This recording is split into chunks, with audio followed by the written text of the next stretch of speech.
For joining us. I'm Brian Patrick with your news now. The man accused of opening fire at a Planned Parenthood clinic in Colorado Springs appears in court today. Robert Louis Deere is accused of killing 3 people during a 5-hour standoff. Catherine Zeltner has the latest tonight. Brian, those victims include a police officer, an Iraq war veteran, and a mother of 2. Friday's Planned Parenthood shooting also left 9 people in the hospital. Pro-life groups are quick to condemn the attack. Additional unit, CSCD is working an active shooter. Again, CSCD has an active shooter. The day after Thanksgiving, Robert Louis Deere is accused of opening fire on the Colorado Springs Planned Parenthood. Gunfire sent people inside racing for cover. And then I saw a man crawling to the front door, and I saw the glass shatter, and he crawled into the entry. After 5 hours, Deere surrendered. He's described as a loner who didn't talk much to his neighbors. Law enforcement say Deere mentioned no more baby parts within a rambling statement to authorities. The comment is possibly connected to the recent series of undercover Planned Parenthood videos, which claim the group sells aborted baby parts for profit. One video features the medical director for Planned Parenthood of the Rocky Mountains, where the shooting took place. They're all attached.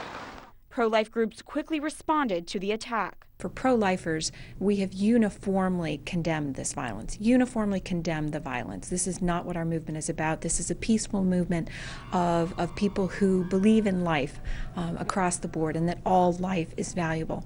The president of Americans United for Life calls for a law and order response with no quick judgments. We don't actually know yet what the motivation was, and we're only hearing snippets, and it's unconfirmed. And anytime you have rumors like that, you need to wait to hear what is actually going on. A judge has sealed court documents for Robert Deere, including his arrest warrant. Prosecutors say making them public would jeopardize the ongoing investigation. Brian. All right, thank you, Catherine Zeltner. Of course, we will have some political analysis on this story a little bit later on. Right now, Dr. David Osteen is Executive Director at the National Right to Life, and Marjorie Dannenfelser is President of the Susan B. Anthony List. There are attempts to link this tragedy to the pro-life movement. How do we counter with the truth here? Well, I would say, and then I'd like to hear from you, David, that this man worked in direct contradiction to the principles and aims of the pro-life movement.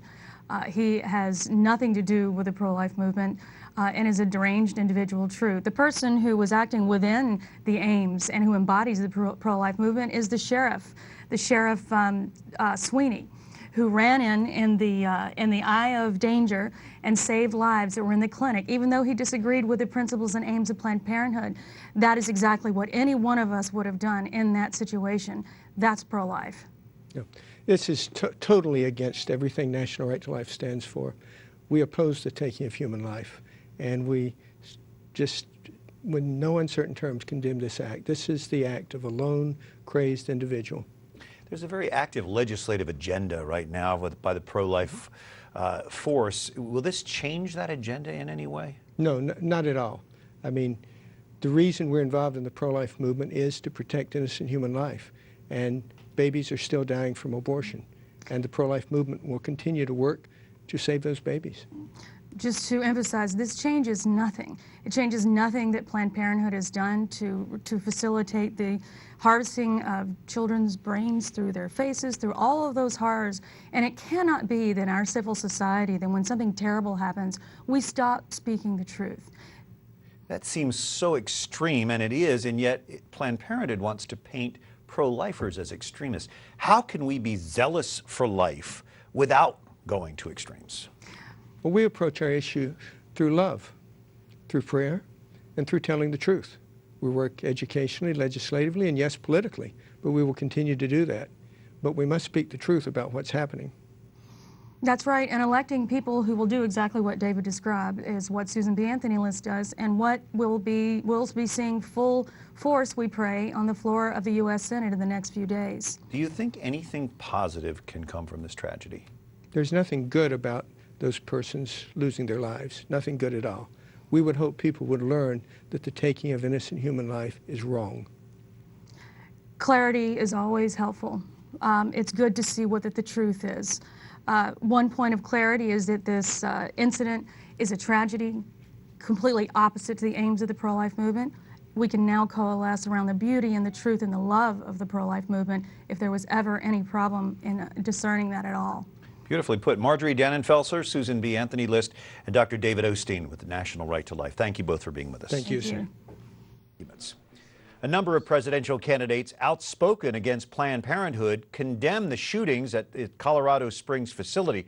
Dr. Ben Carson called the attack, quote, an act of extreme hatred and violence. He called for an examination of the real issues.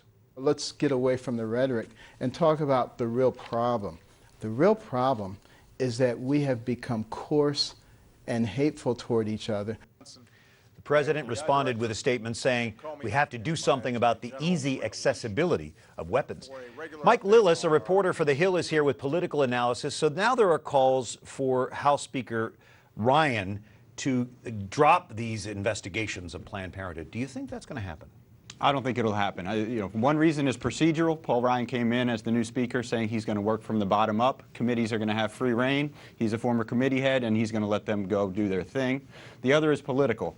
The Republicans have gone after Planned Parenthood for a number of years. It's going to be a big part of the spending bill. They're going to want to defund it to the extent that some conservatives are saying we should shut down the government over it. That's not going to happen. They're not going to get that past the White House just because Obama would never sign such a thing. So the fallback will be, hey, we have the power to investigate this. We can, we will, and that will continue because we're not going to be able to defund the group. Won't this also fuel the debate over gun control again? Well, sure. You just saw President Obama said, easy accessibility is the big problem. He's called on Congress to act time after time after time.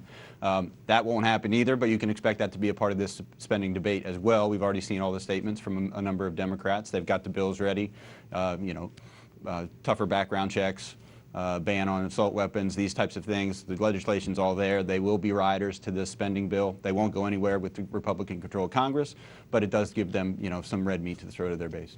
Switching gears slightly, the government's power to examine phone records in bulk ended on Sunday. This was out of the Patriot Act after 9/11. Right. Do you think that the attacks in France might be changing any public opinion on this, and are there any efforts to reinstate some of that power? Well, I think not, for a couple different reasons. There tends to be a more tolerance what people will accept after these terrorist attacks happen. The question of privacy versus liberty and all these different things, surveillance. And people are definitely more accepting of the surveillance apparatus in the wake of these attacks. But it's not like the bulk collection just ended and nothing replaced it. They passed a law in June. It was very bipartisan, and they the NSA does have a collection system. The phone companies keep it, but they can access it through a court. And everybody thinks that that's just fine. In fact, the sponsors of that bill put out a statement just today saying that this is, even post-Paris, we're happy with this, the president's happy with it, and if you get conservatives, liberals, and President Obama on board, I think there's not going to be any movement on any. Rarely happens. Mike Lillis with The Hill. Thanks for being with us, Mike. Thanks, Mark.